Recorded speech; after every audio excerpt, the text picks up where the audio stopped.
Welcome back to the Slide Podcast, everyone. I'm your host, Coach Aaron, and tonight we got a great one for you. So joining us, our co-host tonight is Miss Mic Check Mariah and Party Boy Jace. What's up, guys? Yeah. Yeah, Jace, is this your first episode? Have you been on here with us before? First time? Yes, sir. Awesome. Well, I'm going to let you tell everybody about yourself here in just a second. But first and foremost, Mariah, you just got back from Rockford, Illinois, the legendary place, a league of their own, women in baseball. What did you do out there? So I had baseball for all nationals. It was really fun. My team went 4-0, so that was pretty good. And then on Friday, we lost in the semifinal game. If we would have won, we would have gone to the championship. But since we lost, we went to the third place game. And during that game, I got a concussion. I was playing shortstop, and there was an in-betweener hit like in between left field and shortstop, and we were playing infield in. And so I went back to run out for it, and the left fielder was coming in. I didn't know where they were at all. And then she called the ball like last second, and I was going to try and dive for it because it was like bases loaded. And I think if I would have dove for it, I would have probably gotten it. But I ended up hitting her and then like landing on the floor. So she's okay. I'm okay. I'm doing a lot better. I just got a little concussion, but I'm going to get back at it soon. Also went to Wrigley and the Brewer Stadium. That was pretty cool. Whoa. All right. So let's unpack a few things there. So concussion, I saw the video. Yeah. My goodness. I'm sorry. It did not look good at all. And I'm surprised you're here talking to me today. So without having more headaches and stuff. So, well, I know you'll get over that. You'll work through that. How was your playing out in Rockford? How'd you do? I did pretty well. I had a lot of hits. My first at bat of the tournament, I had like a triple. That game I went 3 for 3, I think. I did pretty good. I made all my plays. I only had one ball hit to me the whole tournament, though. At shortstop? It was in the last game that I played because I couldn't play anymore. It was on Friday, and I only How had is one that ball hit to me. possible? I don't know. There was nothing hit to me at all. Like, there was one that I dove for because it was in like the 5-6 hole, and I was playing more up the middle that I dove for. I almost got it, but that was really it. I did not have any balls hit to me. That's crazy. You ask kids, why you want to play shortstop? Because that's where all the action's at. And then you go a whole tournament and get one ball. That's crazy. Did you guys play Prevail? No, Prevail is 18 They're years. older. Yeah. Oh, they're that's 14 right. years. Yeah, Lila was there. Did you see Lila? I did not see Lila, So sadly. Lila was there. Ashlyn was there. A lot of the ball girls were there, but they were playing for Prevail. Yeah. One of these days, next year, Mariah, I need you to make sure you remind me because I want to go to this. Normally, it's in Louisville, I believe. Every year it changes. Does it change every year? Yeah, like last year it was in Reno, Nevada, and then the year before Kentucky. Kentucky. Okay. But it changes. I don't know where it's going to be All next right. year. Well, then, as soon as Justine, I think Justine is the one that does it. As soon as she Yeah. makes that announcement, you need to let me know, okay? I Because would. I want to come see some true ballers. Okay. That's what I want to come see. Like the girls. Jace, no offense, but these girls are ballers, dude. Yeah, Like, they're ballers. So, Jace, dude, welcome to the team. You had an amazing intro video. You've done a couple interviews so far, but for our audience out there that tunes into the show, man, tell us a little bit about yourself. I'm Party Boy Jace, and I like to play baseball, football, and basketball. What do you do for fun?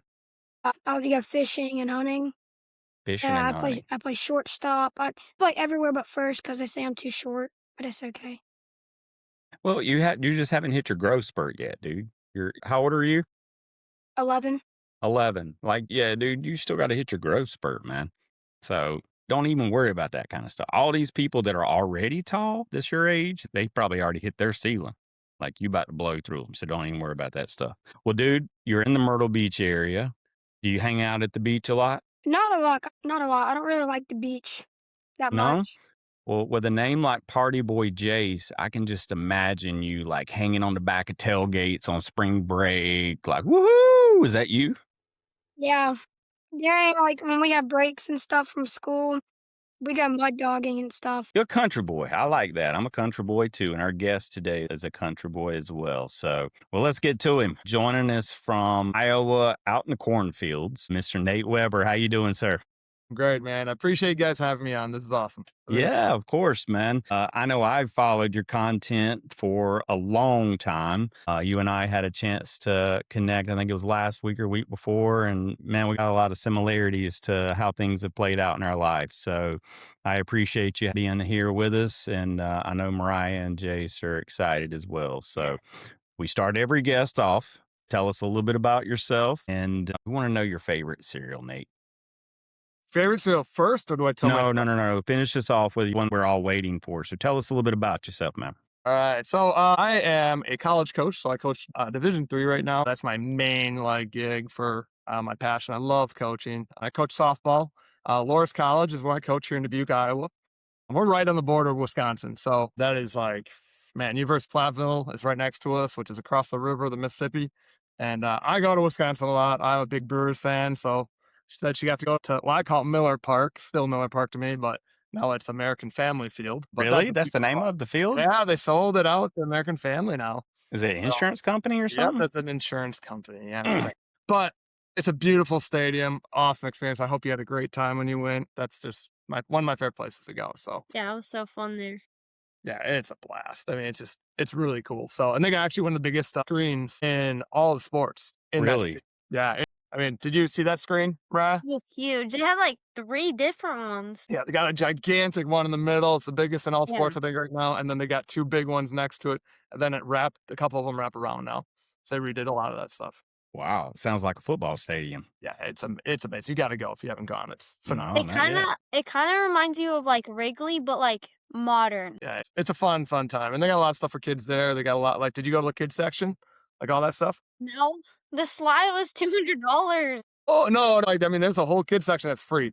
You get to hit, you get to throw, you see your velocity, like, you get to sprint down and see if you can beat the MLB guys, how fast you are, home to first. It's really, they do all that. Yeah, so that's all free. Like, they have a whole section. I don't know if it's on first or second floor, but really, really good for kids. On top of that, being a coach, I also am going to be helping a JUCO, a junior college this year.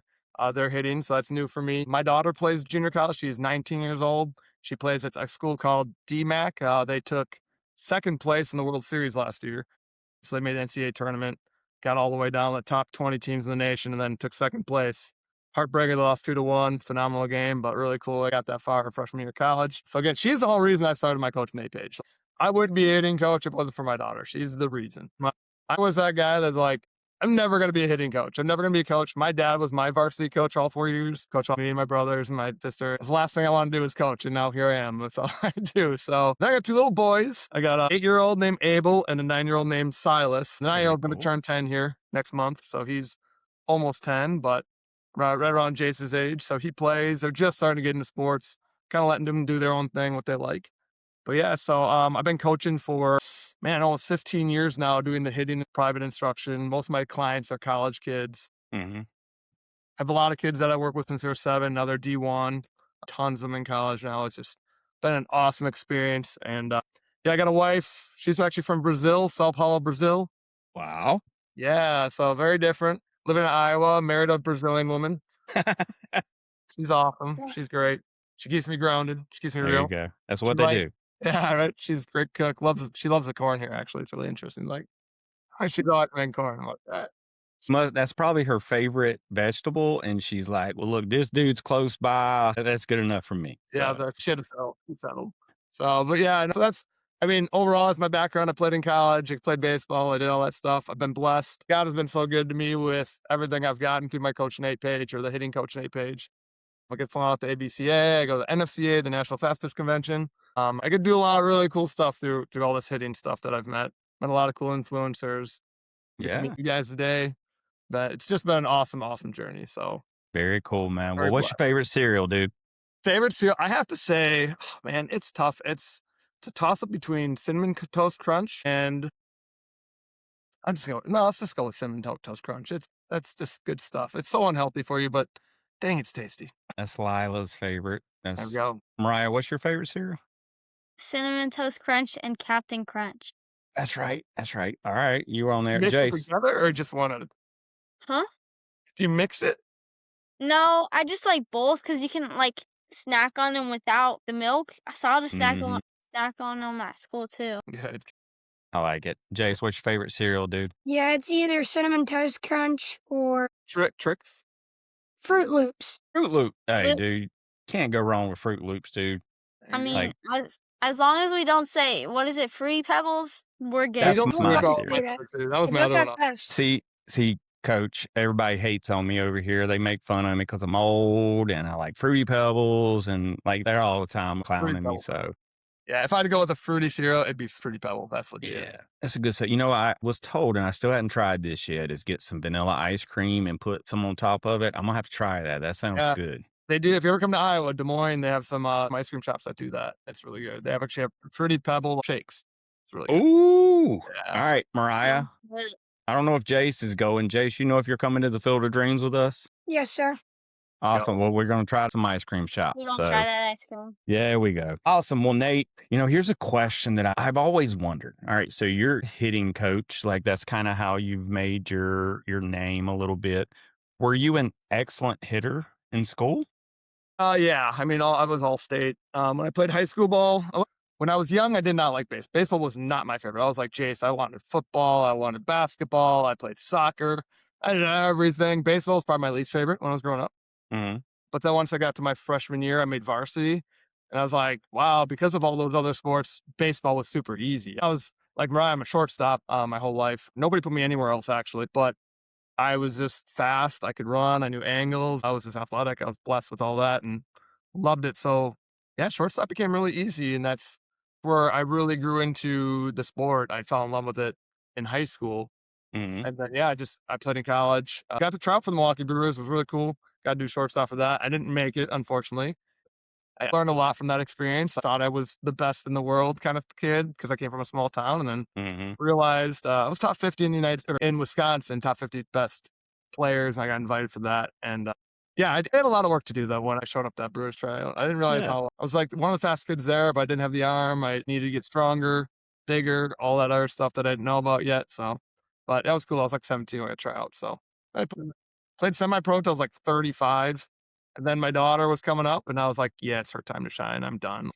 I'm just going to teach kids how to do this stuff. So I was a good hitter. Like I never struck out my freshman year in varsity as a leadoff hitter, not Let's once. go. And I hold my school record for that. I didn't know anything about hitting, like at all. Wasn't taught.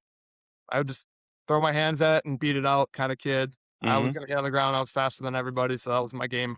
And then as I got older, got to meet Eric Munson, who was like the second overall draft pick in 1999. Yep. He taught me how to use the lower half, and he's from SoCal, so like phenomenal player, phenomenal coach. He's with the Pittsburgh Pirates now, coaching with Okay. them, and he's a hitting coach for them.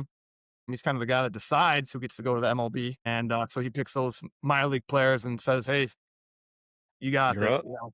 So I got to learn from a really good dude like that, and then he taught me how to teach hitting, and then I started remembering things my dad would say to me little by little, and then meeting amazing hitting coaches all over the world, and yeah, I learned Japanese style, and I mean Ted Williams' book, and man, get all these hitting resources. The 108 guys, Josh Cathcart down in Texas, like Yep. phenomenal hitting coaches. Joey Cunha, like there's so many good resources out there, and I just want to know it all so I can help any kid, no matter what their Yeah. excuse. I've had, and I think I may have shared this with you. I coached a lot when my son was playing baseball, and I was usually, I was a pretty decent coach because I could work with a kid and kid could see results, right? Now, granted, we're talking younger kids, but you could still see that results. But I just never had enough confidence to say, like, I should be teaching these kids hitting. And I guess maybe it's because I wasn't the greatest hitter myself growing up. And so, man, it just is always, it seems logically like physics and how it works, but what's your philosophy on hitting, man? Because you can talk to 100 different coaches and probably get 101 different answers. So, what's your philosophy? There's not one way. There's a million different ways to teach hitting. It's really learning about how your body moves, and how you move as an athlete, what kind of hitter you are. Don't try to be something you're not. I never hit a home run until I was like 28 years old. Wow. Okay. So like semi-pro, I finally learned how to use my lower half and got stronger. Like I was a contact hitter. If somebody would have tried to make me a power hitter when I was young, I would have struck out all the time. I've been a horrible hitter. I wouldn't have helped my teams out. So I just became really good at what I was, and I Hmm. believed in that, right? So that was one good message I always got. But understand there isn't one way because Ryan, I can guarantee that you swing different than Jace. Like you guys have probably a very Yeah. different swing, and I couldn't teach you two the same way. So I like to watch how you move first, and then I'll take the style of hitting that I think will most benefit your swing because I've learned a million. There's just so many different ways that people move. Like Aaron Judge, you guys know who that is, I hope. A little Swings bit. very different than Mookie Betts, right? You're not going to Yep. teach those two guys the exact same swing. It makes no sense. They're very different body types, they're very different movers. So I think the best advice is like know yourself very well. Know what makes you good. Know your feel. Man, when I hit something really hard, what did that actually feel like? Yep. Is huge. And I can't tell you what that is because I don't know what you feel, right? So when you're a player, as Mariah and Jace, communicate with your coach like, hey, that one felt great. We did that drill and that drills me. That made me feel great. If you say those kind of things or, I don't know, like that's not my thing. That really made me uncomfortable. And maybe coach might need to make you uncomfortable a little bit. That's okay to try new things. And if you never try it, you don't know. And if it doesn't work, it's no big deal. You just move on to the next thing, So I'm more of there's a million different philosophies and I think they're all correct and they can all be wrong depending on the hitter, right? Love it. I like Yeah. it. Last question. I'm going to let these guys ask some questions. You've mentioned this twice so far. Coach taught you how to use your lower half. Yeah. What's that mean? Yeah. So let's see how depth I want to get with this. So let me ask Jace and Mariah, let's see if they know this answer. So you're in your house right now, right? Yeah. Yes, Right, sir. you're in your house, I'm assuming. What is the strongest part of your entire house? Nope. The ball, What's the bottom? The what? The ground. ground. The ground, Structure. right? Yeah, the ground, your foundation, Foundation. right? So your foundation, the ground, like the ground is where actually, in my opinion, everything starts from. So if I don't know how to use the ground properly, I don't know how to use my lower half, and my lower half has to stay in the ground for my hips to work properly. So the one thing I was taught from the Southern California style of hitting with Eric Munson and the MLB guys, your hips are your driving force, your hips and your core, right? So those things actually fire. They'll take your back knee, they'll take your back foot, then they'll take your core and your shoulders. Hands come last. Like it's kind of this tornado on up kind of move. And but if you don't use the ground first, you don't have power. Once I learned how to use the ground when I was 28 years old, I finally started learning this. That's when I started hitting home runs. In my opinion, I'm just gonna say it's my opinion, you hitting your heels. When you learn how to squat rack, you're going to start learn how to squat rack properly. I mean, you guys might be doing some stuff with free weights or no weights and learn how to squat. Go squat in your toes and see how strong you feel, what muscles activate, and then go squat in your heels and see how powerful you feel, what muscles activate. So when you're in your Right. heel, you're getting your hamstrings and your butt. And now we're in a really strong position. When I go in my toes, I get my calves and my knees, and we are in a really weak position. So those things are my lower half. And when those things are working correctly, I'm in my lower half really well, and those things start firing first. My chest will stay over home, and they'll take them. When you start understanding your lower half, you can start doing some damage. But it takes work, right? It's just work and get with the right coach that can help you find those feels for yourself. Got it. I like that because, there's a lot of people that believe you got to have bigger arms. You got to have all of this extra muscle and stuff. And when in reality, Jace, dude, have you hit over the fence home run yet? I never hit one either. So I'm trying to just get my first one. Okay. So when we're at the Field of Dreams, I'm going to go to the movie site field, the small one, and I'm going to hit a home run there just to make myself feel good. But did you know working on your leg muscles, your core muscles, like that's what's going to help you drive with power? Did you know that? No, sir, I did not. Yeah. Because think about it. What is your feet doing as you step? It is stepping, and then there's force and momentum coming through, right? Yes, So sir. your feet, I can't teach it. I want to be able to like put my hands on it, but like, oh, dude, yeah, man. It's funny, Nate. I was swiping through Facebook the other day, and I think I told you Canseco was like one of my big stars when I was growing up. And somebody interviewed him, and they were asking him about PEDs, and they were talking to him about the size of his arms and stuff. And he was like, "See, none of these people know anything about baseball because it's got nothing to do with how big my arms were. If I want to hit a home run, I got to work on my legs and my core." And I'm like, "Listen to him. He's helping people now. I appreciate it, Yeah, Canseco." I So will say the least undertrained, if we're gonna go, lower half is obviously the driving force of the swing from your abs to your knees is probably the best, the most important part. And then it's how you actually sequence that. Like they got to fire first. We just don't want a shoulderly swing. We want the hips to go and the shoulders stay there, right? So after that, it gets really interesting because the one thing that people don't train anymore is actually their forearms.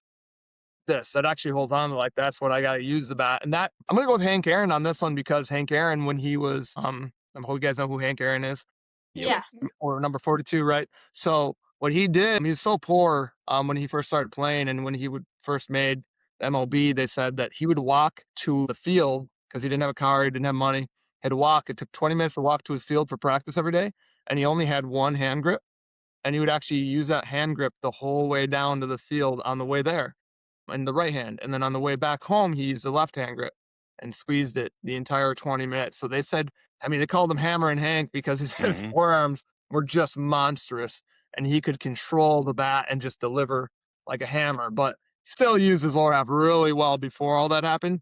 But you do get extra when you have something behind it that you can deliver into that ball too. So lower half first, always. Everyone hates leg day. You're going to have to do legs. I'm sorry, guys. Yeah. You know, it's not fun. Go ahead, It's Mariah. crazy. It's crazy with Hank Aaron. When he first started, his hands were the opposite Use them way. opposite. Yep, you can that Yeah. way. So imagine, like, say he did that on the walk there and back. Imagine how much stronger he was when he actually switched and figured out which hand goes on top and bottom. Do you know why they switched him to normal? What the biggest fear was? Did you hear No. that? So they said he had such force when he was doing this, but they're afraid he was going to break his wrist or his arm with his So it's top not hand coming natural. across. They thought he might break it. So like, dude, you got to go to normal. Like they said he could still hit home runs like this and crush, but they're afraid he was going to hurt himself. He's going to break something in his wrist or his forearm. I didn't know he did that. Wow. Yeah, he started that way. That's impressive that Ryan knows that. I'm very impressed with your field reporter here. I That's have awesome. Yeah. like a lot of She's a sports. rock I star. into a lot of sports details, stuff like that. So I know a lot of stuff about many different sports. Awesome. That's awesome. The more you Well, know. good. I just picked up something there. So, Mariah, that's my learned something new for today, at least for now. Yes. Awesome. We'll let you guys ask some questions. Jace, you want to start us off, dude? Yes, sir. Awesome. Let's go. How does it feel to be working with D1 commits? D1 commits, it's really cool. It's really cool because one thing that you'll learn about a D1 commit is that they have a work ethic above the rest. Usually when you get D1, every kid, so I got 9 girls, 1 guy that I work with, but they're all D1 commits, but their separator is their work ethic. They separate themselves with how much they put into their game. They hit on average 6 days a week. So if you want to make D1, in my opinion, it takes about that, but it's a love for it. You know, you truly got to love it if you're going to work that hard. Because when you, like Aaron and I, we're working right now. This isn't work for us. This is just fun. That's It's right. a blast. I love doing this stuff with you guys. So it's not work, but it is technically work. Yeah. Those D1 players, when they go hit on T work and they go to the cage and they're going to hit my, hey, mom, dad, can we go hit, blah, blah, or they'll throw me front toss, feed my machine. So some kids, that's work, but those D1 players, it's not. That's just what they do. They know that's what they're going to do. Life. They love it. And they're like, they can't wait to get more. And they usually want more reps at the end. So that's just how they operate. So when it's Christmas, before presents are open, what are they doing? Probably got to go hit. Yep. So that's really cool when you get to work with a D1 player like that because they want more. They want to know more. They want to know how their swing can get better. They want to know how they can improve their game. And a lot of it, they're already really athletic. They're already really good players because they've worked that hard. It's usually up here. It's usually really simple. The one story I like to use, I got very lucky. I got to meet his Gold Glove winner, 6-time Gold Glove winner he coached with the Angels. He was working with Mike Trout, Eric Munson's best friend, Chavez. That's his last name. Eric Chavez? Yeah, Eric Chavez. Yeah. Chavez. So I got to meet him. He was at our facility here in Dubuque because he's Eric Munson's best friend growing up. They both made the pros. Just, again, lucky. I'm so blessed to be here because of all that stuff. But anyway, so it was the All-Star break, and Mike Trout, he was hitting with Mike Trout before he got here for the All-Star break. And I got to talk to him like, dude, what is it like working with Mike Trout? You know, that high level, right? I get to work D1. He's the best, one of the best in the world. What do you do with him? Because he came to him, he's like, I'm kind of in a slump. Chavez. So Mike's telling him he's in a slump. For Mike Trout, that's better than all of us. But That's right. yeah, so he's like, well, just go hit. I'm going to watch you. So he sat behind him for like 20 minutes just watching Mike hit. And Trout's sitting there hitting. And 20 minutes later, he comes back. He's just popping out, grounding out. Just everything's kind of off. And he goes to Eric Chavez like, hey, what am I doing, man? Like, what's wrong? And he's like, well, what are you feeling? He's like, well, my elbow's sliding. My hips are coming. My knob's the catcher's feet. Like all these good cues. And da-da-da. And you know what Eric said to him? Gave him the simplest advice in the world. how about you just hit a single to the right side? And the next, so it goes over there. He's like, just turn all the mechanical stuff off. Hit a single over there.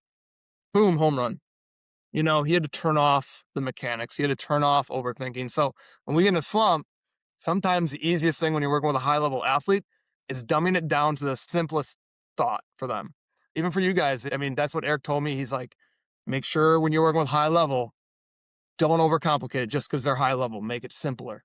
Make it like they're your age, like 10 years old, how I would talk to you as a hitting coach. I would keep you, hey, stay on top of it if we're popping out, right? Stay inside the ball a little longer so you don't pull off of it or open up, right? So sometimes it's the easiest thing, and it's just fun because those kids just love it. So when you get that true love for a game with a player and I'm working with them and they pay me to do a lesson, that's crazy to me. Yeah. Again, super lucky to do. So it's fun. It's a Yeah. blast. All right. So that's something you just said right there. And Jace, you asked this question about D1. And I got to say this because every kid out there, including both of you guys, I would say, are shooting for D1, right? Yes. That's every player that I talk to is got to be D1. Well, I want to put it out there, and coaches, I can think he can attest to this. They're going to find you at whatever age or whatever level that you are. They're going to find you if you're good enough. Second, remember what he said. What's the difference between a D1 player and a D2 and D3 player, Jace? What did he say the difference was? They put in the work. Yeah, that's it. Or the work Yeah, ethic. the work ethic. Yeah. Yeah, it's the work, it's the drive. If you have to be reminded to go hit off of a tee, and this is not to you guys, but more so to our audience, if you have to be reminded to go do that kind of work, then D1 may not be for you.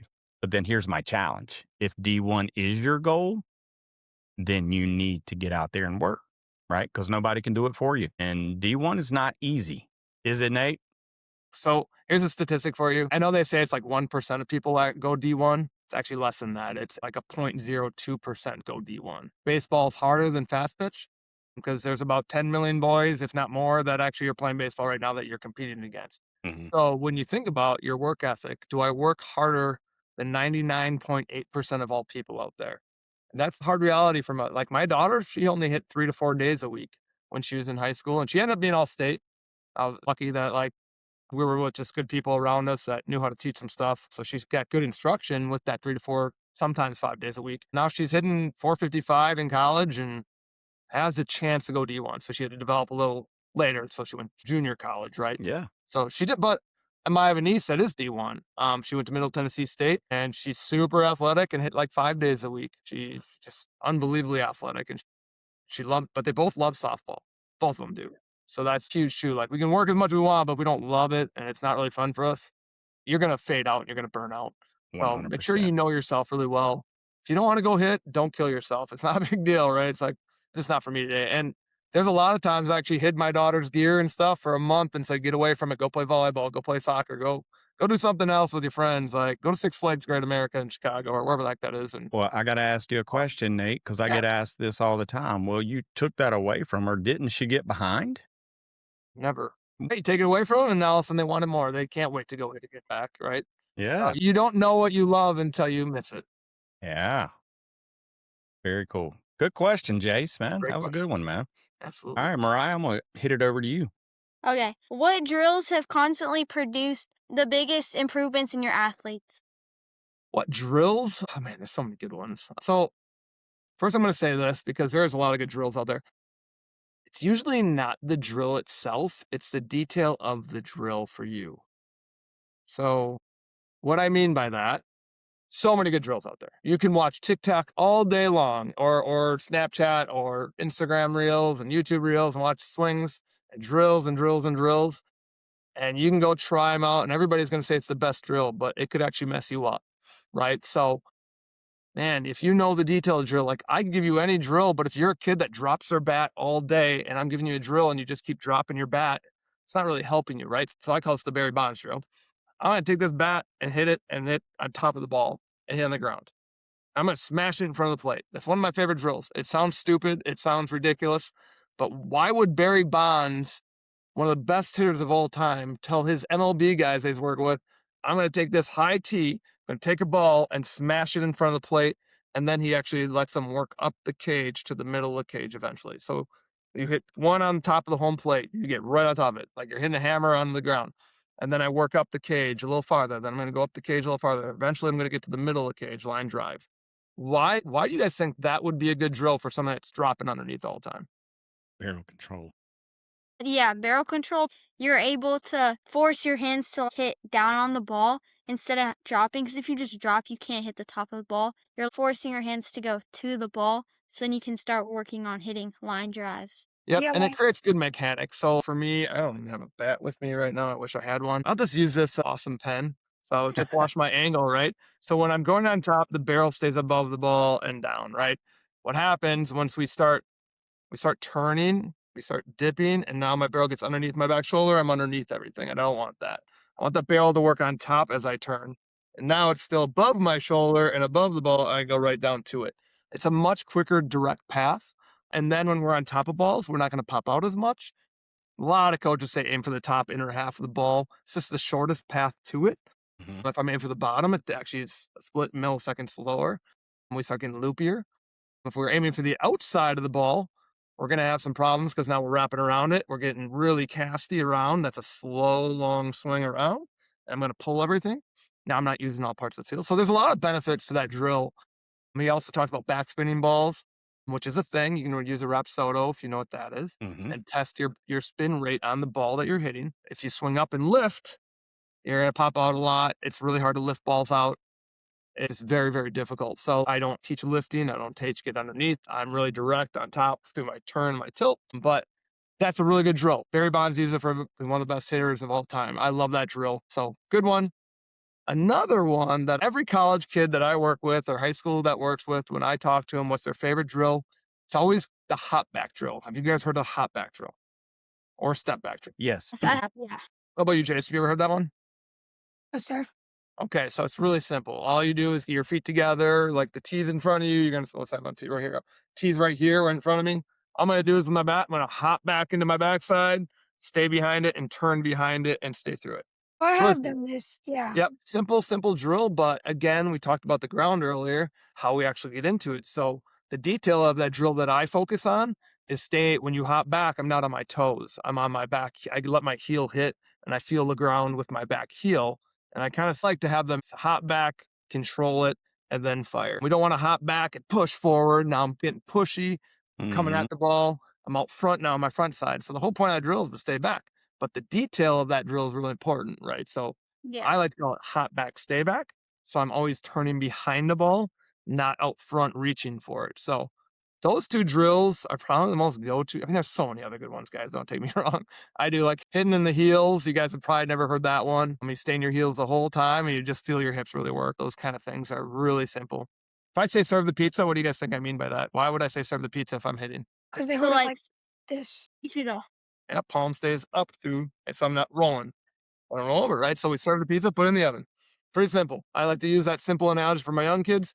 I've even used that for my D1 players, and it just translates really well. Just keeps me on plane longer and through the ball longer. And I'm not just hitting one and pulling off or rolling off. Just I stay on that ball. I hit through 5 balls every time. I don't just hit one. Stay through 5, and then you get better extension. Good things start to happen. Yeah. All Good right. I question. got to ask you a question, Nate. Yeah. You baseball player, you coach softball. How do you do in the batter's box against fast pitch softball? How do you hit? Is it easy for you? For me personally, Yeah. no, it's not easy because I am not used to that. The angles Weird, are so, isn't it? yeah, the angles are so different. And seeing a ball come from down low, from 2 feet off the ground compared to 6'6" up here is very different. The angles are different. I teach there is no difference between a baseball and softball swing, but the plane of the pitch is different, if that makes sense. Where the Yeah. ball coming from and where your vision is, where you look, like is very different. So when a girl plays, we have a girl that's going to UNI, a D1 player around here, that really good player. She played baseball till 8th grade. Mm-hmm. But her first year changing from baseball to softball was her hardest one, her 8th grade year. Okay. In Iowa, you can actually play varsity as an 8th grader. So Wow. Can't she made hear. varsity. She's a stud, but she struggled with the high pitches, that rise balls, and eats you up when you That's first it. get to it. Right? So, because the ball's coming this instead of this. yeah. Very different angle. So even So, girls baseball, it gets hard at first too. so Mariah, plays both. She's a baseball player, I believe, at heart, and she's putting on that softball player because she needs to. Yeah, I just started playing softball like 5 months ago. Okay. How you liking it? Yeah. I like it, but it's not the same as baseball. I definitely like baseball more, but I'm doing pretty good. Our season's gonna start. Well, we've already started practicing, but I think our first tournament's coming up soon. I'm not sure when, but it was definitely challenging, like getting used to over the top pitching and then underhand. But I'm playing 14 right now, and I feel like it's not, there's definitely movement, but in baseball, I tend to like the high pitches, so I'll swing at those more often. But in softball, I've been laying off the rise ball. But I feel like I've been doing pretty good hitting in softball. And this past weekend I had a really good hitting tournament, or I did really good at the plate in Illinois. So hopefully I can transfer that to softball. Yeah, it will start to. I mean, it's just understanding more your eyes have to be seeing where the ball's coming out of is a big deal. And fast pitch that you're not seeing, like when I'm tracking the ball up, don't watch it up here. Usually just wait for it to cut. Watch where the ball is being released because when your eyes go up and then down, you're seeing a lot. And it takes too long to adjust your Yeah. eyes. Exactly. So you want to hone in more on that front leg or that area where the ball is going to be released. Your timing mechanisms are very different. So timing is harder, I think, when you go to because you got to understand when you load. So when do you think you start loading in softball and when do you start loading in baseball? That's not what's your timing like. That's also an interesting one. It depends on the speed, because the thing with me is I can hit faster pitching. So in baseball, I'll usually start my load when the pitcher's lifted their leg and it's out of their hand. They've released it and it's their hands right here. The ball's kind of right here. And then in softball, I'll go when they're like releasing. I'll start my load a second before they release, but then, yeah. So I will ask Jace, when do you start loading in baseball? The pitcher lifts his leg and like comes like They ready to separate. pitch. Yeah, Yeah. when the hand separates. So baseball, usually I'm a big proponent of loading early so you can sit in your backside longer and be ready earlier. I'd rather have you be ready earlier than late because once we're late, we rush our move. Everything's out, our mechanics out the window once we're rushing everything and hands are thrown and things get ugly. So I like when the hands split or when the flag's going down. It's usually when I start loading so I can load early and be ready earlier. You're just gathering more energy in your back hip when you load, right?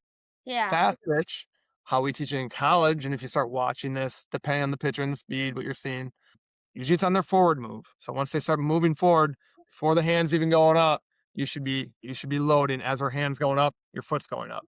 And then it's all of a sudden coming back when it's coming through. When their hands coming down, your foot should be coming down. Because that ball gets on you a lot quicker in fast pitch than it does baseball. Yes, And sir. then by the time the ball's halfway there, you got to start firing your hips. The hips start coming. Hands are staying back. And then you're behind it a little better, right? So Yeah. that's how we teach it. If you 'Cause- watch, you'll start seeing that stuff. I have it on my page too. I posted all that stuff on my page. How timing works with video. You'll see that a lot in softball and baseball. They have a lot of timing stuff you can go off of, but that's in general because if you go too early on her backwards move and then she's rocking forward and you loaded on her backwards move, you might be stuck loading, just sitting there waiting forever. But sometimes if you wait and she's throwing 60 and the ball's come out of the hand and you haven't moved yet, you're probably late. You're probably going to rush your move and then you don't have a lot of power. It's a usually very handsy swing and the hips can't get involved at that point. So same with you, Jace, right? If you're waiting till the ball's out here, you're probably going to rush your move. And then it's just more hands and lower half, right? So timing's huge, guys. Timing's Yes. more important than anything. If my timing's wrong, my mechanics start going out the window. So Lily just made a post about that like 2 days ago. Awesome. Jace, what questions you got, bud? I do need advice on this because I have a week-long tournament this week, and we've already been through 2 days, and I've been hitting like a lot of the balls on the ground. I haven't been able to get a line drive. And I think it's also because they're pitching very slow, and I'm not used to slow pitching. But do you got any tips for me to get through that? Yeah, so Barry Bonds, again, I like using him as reference, is a very good hitting mind. He talks about the swing a lot. When you're early on the ground, probably rolling over on it because you're kind of reaching because it's so slow. He talks about catching it out of the pit or hitting it out of the catcher's glove. So that just means let it travel, right? If I think about hitting out front and it's slow and I'm trying to get it here, that usually I'm reaching, it's actually more out front because I'm so early because it's slow. So I got to think way deeper. Like I'm going to hit this out of my back hip. I'm going to hit the ball this deep. So when I'm turning, I'm here. I think I'm here. This is where I'm trying to hit it.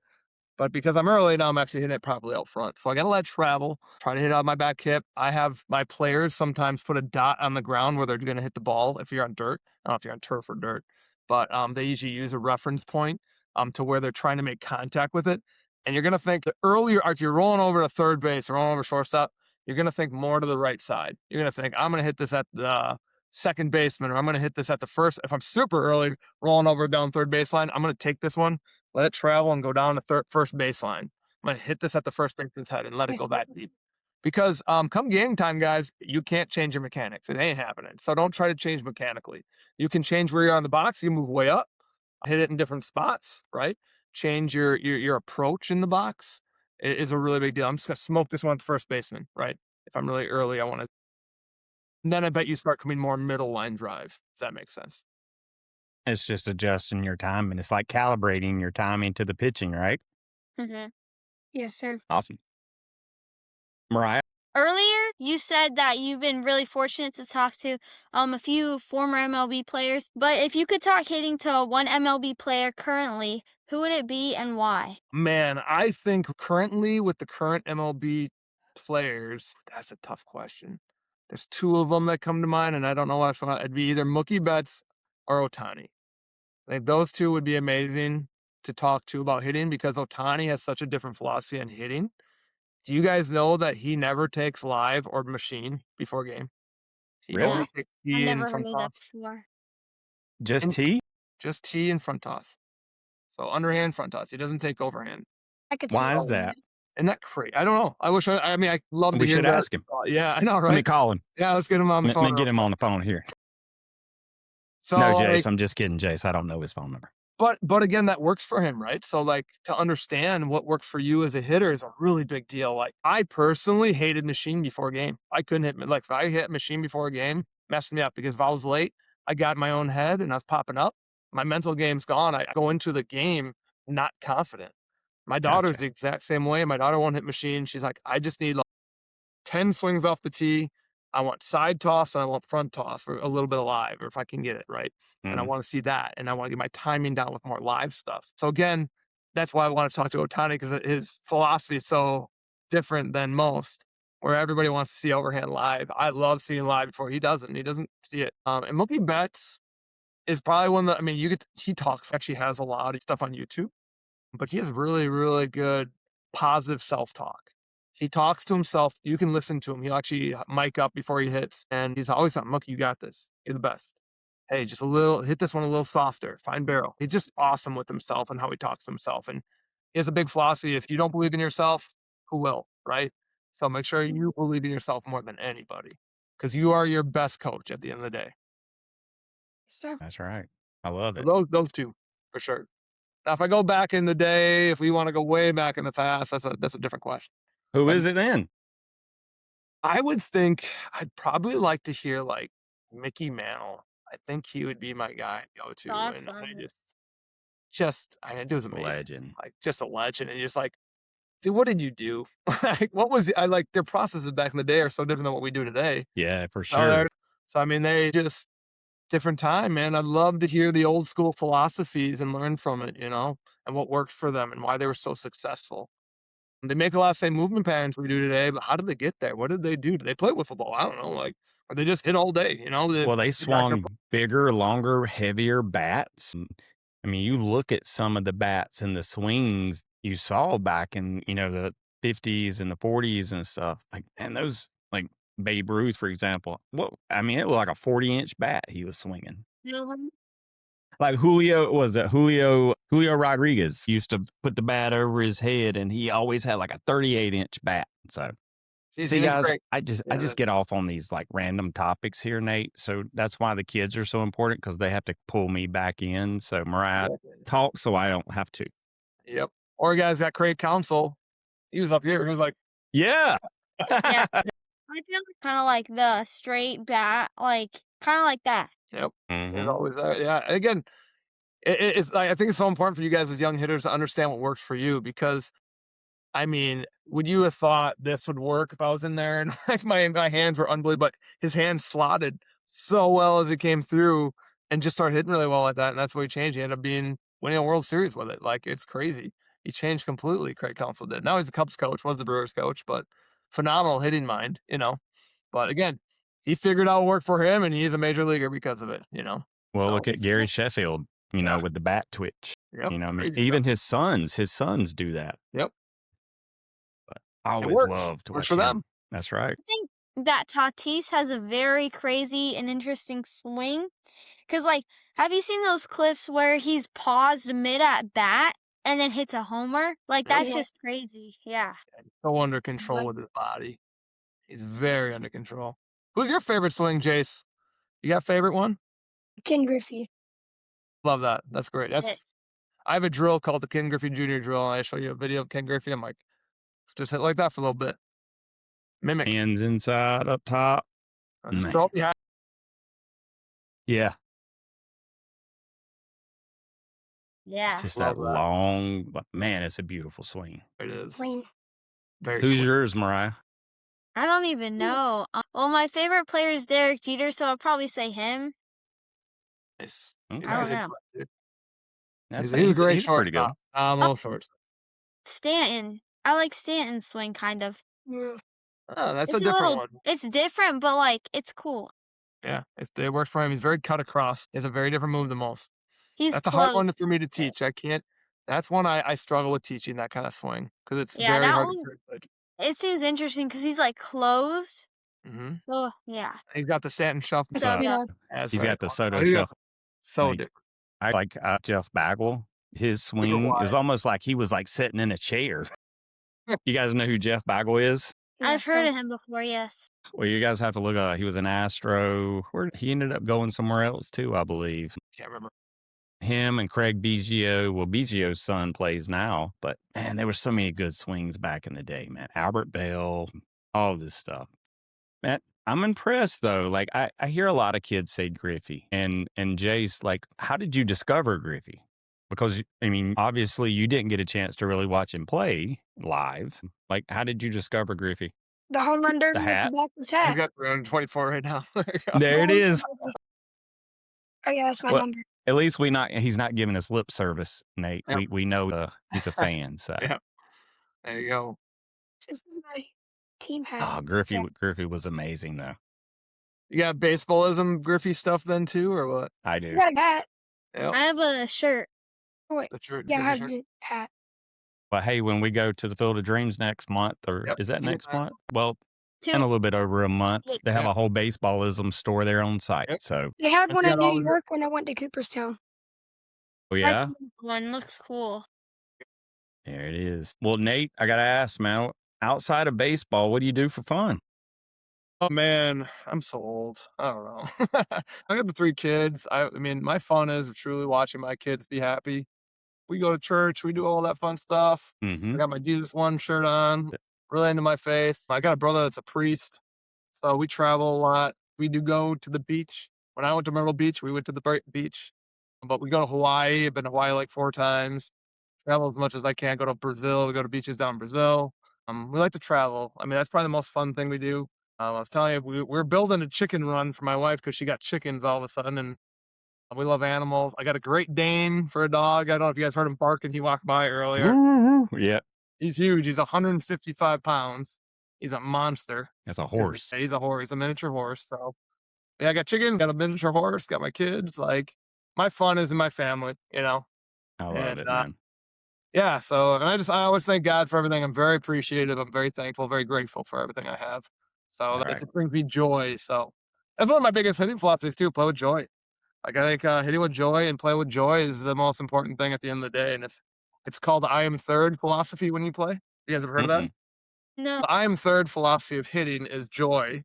So if I put with joy, it's J stands for Jesus first. The O is others next, or others I second. just saw this today. And Y is yourself third. So you're always putting people in front of you. So when you play, you're playing for your team, you're playing for everything else, playing for Jesus, you're playing for everything in front of you. And if you take care of other people, man, you stop worrying about yourself, you stop worrying about your own stats, you stop just playing for you, you're playing for everybody else. And man, it gets really fun when you do that. You start playing free. Is that why in your Instagram bio it has the prayer hands and it says, I think you third or something like that? I Yep. saw that. 'cause I am Yeah, I third. saw a Yep. video of yours Yeah. that said that. Awesome. Yeah, that came. I don't know. I don't remember who started that. My brother said it to me a long time ago. I used to like underneath my brim of my baseball hat when I played in high school. It always said I am third, just to remind myself. Like when I got too self-absorbed, like worried about my own stats, worried about my batting average, which is the worst thing to talk about.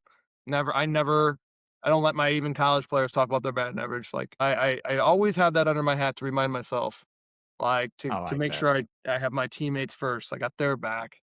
I never played for me, you know? It's for everybody else, and man, it got so much more fun to play that way. You know what? I think that I'm gonna communicate that with my son, man. I think that will click with him. That's awesome. Yeah, that's good stuff, man. Well, look, man, I appreciate you being here. We got one final question that we ask every guest. If you could give one piece of advice to parents out there, to players similar to these guys right here, what's the advice that you would give those parents? Yeah, I do camps all over the country, and I always want the parents at the end. I always talk to the parents because I think I had to learn this. I did the same stuff. Like, man, I'm sure you guys maybe dealt with this with your parents, but when my daughter was first growing up and we're playing national level softball, and we're traveling the nation, and she's playing high level. We're in California, we're in Tennessee, we're in Colorado and the Sparkler. I was intense. I was talking to her, and while the coaches are trying to coach her, and I'm sitting there, hey, stay tall, hands up, or get the hands back, or what, like I'm teaching her from the stands, and man, she's thinking about everything, and I'm just too intense. It was probably more about me than her, right? As she got older, I finally let her go, and I had a big aha moment. And it was just, I really just let her play. And I said, hey, we were kind of working together one day, and I couldn't do the coach plus dad. I couldn't do it. I was like, hey, I can either be dad or I can It's be coach. hard. What do you want? And she's like, well, I want both. I'm like, well, that's not real because I do lessons. I can't do that stuff.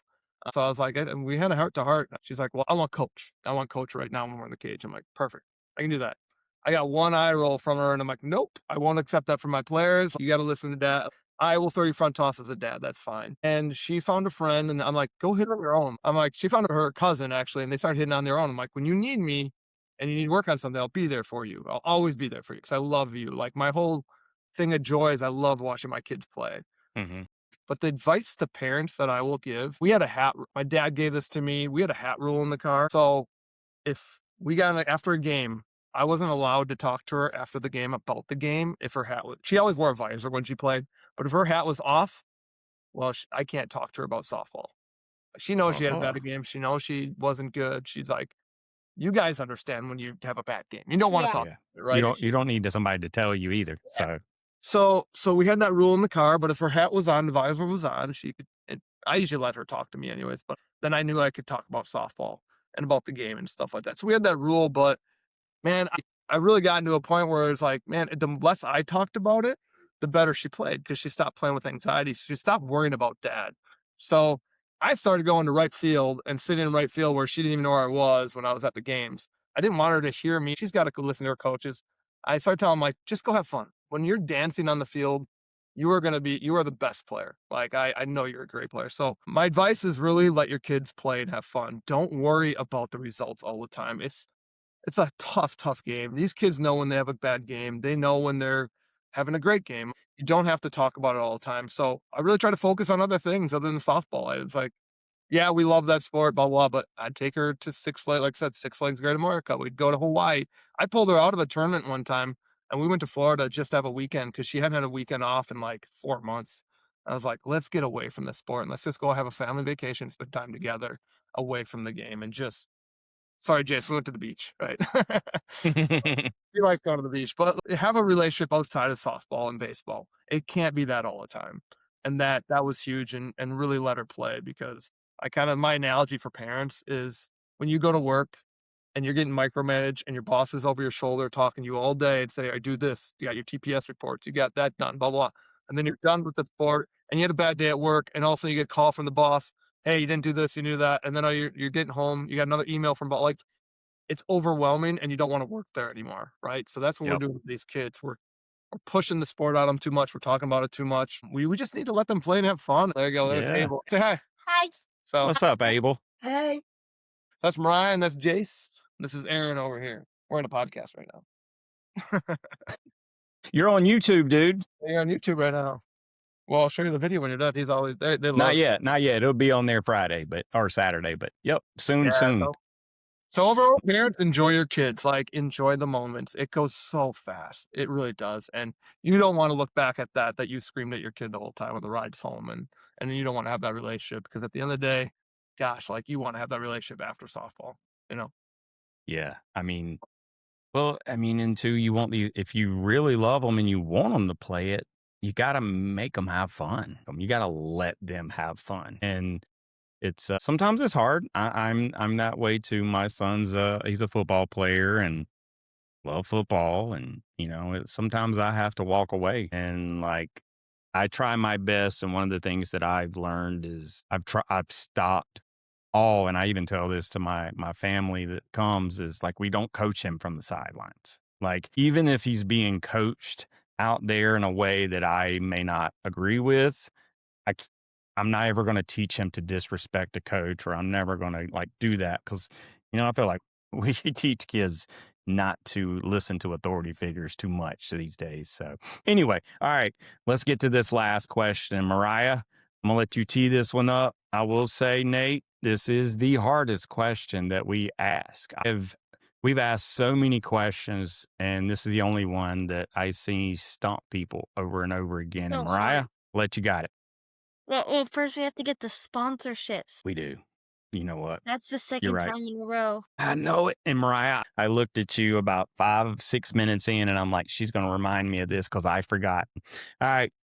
Welcome to the show. I want to make sure we talk about our sponsors. Got to make sure we thank Jordan and Brandon from Stinger Sports. They're in the process of creating these awesome new jerseys for our team, and we can't wait to debut those. I want to give a shout out to Shiner Sticks, because Shiner Sticks provided some pretty cool eye black, and I appreciate it very much. So go check out Shiner Sticks and Square Shoes. So Square Shoes is Rachel Garcia that was a sponsor of hers as well as our show. And I want to thank Chad and Heather and Square Shoes as well. So now cut. All right. Thank you, Mariah. There you go. All right. Take it over. Okay. Bottom of the ninth, you got 2 outs, bases loaded. What's your walk-up song? My walk-up song, bottom of the 2 outs. I need a walk-up song. Yes, you got to get pumped up, dude. That is a stumper just because I got to think of music now. Grain Stew by Green Day. There you go. There it is. Got That's it. the first time we've heard Green Day mentioned on the show. Yeah, do you guys know that song? I do. No. All right. Yeah, you have to go check it out. It's good. It's good music. It's Like one song from Green Day. Yeah, they're a little punk. They're some Yeah, punk they were rock. really big in the 90s. They were really, Yeah. my daughter was decided that's going to be her walk-up song for this year. Awesome. So that was one Very that cool. she's thinking about doing. I don't know if she's going to do it or not, but I hope she does. I like that song. That's good. That's good. Jace, what's your walk-up song, dude? Well, I changed it the other day. It's Painting Pictures by Superstar. Painting But it Pictures by used- Superstar. It used to be Keep On Rolling. I know that one. I haven't heard the song by Superstar, so I have to check that one out It's myself. kind of rappy. Is it? Oh, that's fine. I get down with some rap. It's okay. Like 90s rap. 90s rap's the best. Yeah, I have to agree. Like 80s rock, 90s hip hop, to me is the classics. So, but I'm old enough to know that, and you guys aren't, so you don't have to take my word for it. Awesome. Well, listen, thank you guys very much for tuning into the show. I want to thank Coach Nate Weber, sir, for hopping on with us. Nate, tell us how we can find you on social media. All right, I'm hitting Coach Nate on Instagram and Coach Nate Baseball and Fast Pitch on Facebook. Coach Weber on Twitter or X, whatever you want to call it nowadays. Yep. I use that one more for recruiting. I will say players that want to get recruited, it should be on Twitter. It should be on X. That's probably where most coaches recruit. But yeah, that's where you can find me at on those things. I don't do any of the rest of it because I don't got that kind of time because I got 3 kids. So That's it. I appreciate you guys having me on. This has been awesome. It was definitely an honor to be on with you guys. Yeah, thank you I'll see very you guys in a much. couple months. Yeah, that's right. That's Yes. right. Well, very cool. Mariah, tell us how we can find you. You can find me on TikTok and Instagram at Mike Check Mariah. And Jace? You can find me on Instagram because my Facebook account kind of got deleted. I don't know why. And I'm Party Boy Jace. Party Boy Jace, Instagram. Look him up, follow him. One of our newest members to the Slide podcast. And you can find us on all of those social media channels: X, TikTok, YouTube, Instagram, Facebook. I feel like I'm missing something. Am I missing something, Mariah? I don't know. All of that stuff at the Slide, I at don't the know. Slide podcast show. Find us, follow us, and if you know someone that we need to have on this show, send them our way.